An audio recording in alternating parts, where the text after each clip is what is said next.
Allô François, Salut. bon jeudi matin. Alors cette semaine, vous allez être surpris d'apprendre qu'il y a un programme aussi destiné aux églises vertes. Oui, justement, ça vise à aider les communautés chrétiennes à adopter de meilleures pratiques écologiques, environnementales.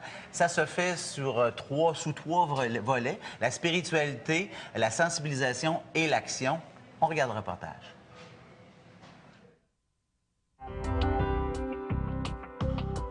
En fait, le programme Église verte, qui est offert par le Centre canadien d'écuménisme, ça soutient des églises qui veulent améliorer leurs pratiques environnementales. On le fait sur 3 plans. On le fait sur le plan action, donc recyclage, efficacité énergétique. On le fait sur le plan sensibilisation. Donc ça, c'est par exemple des conférenciers qui sont invités dans la communauté. Et aussi le plan spirituel, c'est-à-dire prier avec la création. Donne-moi des exemples un petit peu de ce que vous avez fait comme activité. Je vais donner 3 exemples. Le premier, c'est Saint Columba House. Et cette église-là, ils ont une cuisine. Donc la première chose qu'ils ont fait, c'est de regarder d'où proviennent nos légumes. Est-ce qu'on pourrait avoir des légumes bio? Ensuite, la consommation d'eau. Ils ont regardé l'efficacité énergétique du bâtiment. Ils ont touché plusieurs points. Et c'est là que ça a commencé dans ce centre pastoral-là. Ensuite, ça s'est répandu à d'autres églises unies qui étaient à Montréal.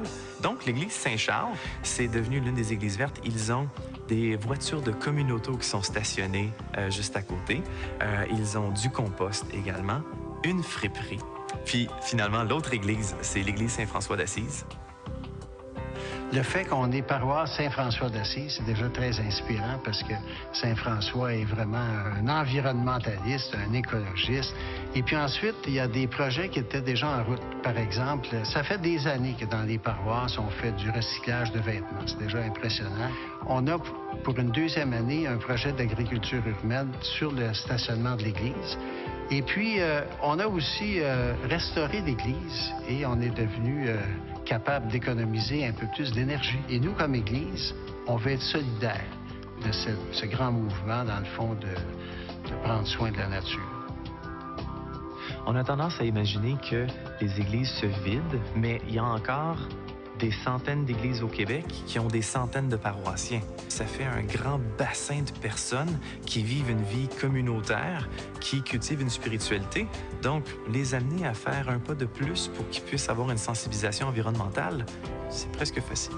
Qu'est-ce qu'on peut vous souhaiter dans l'avenir avec l'approche des églises vertes?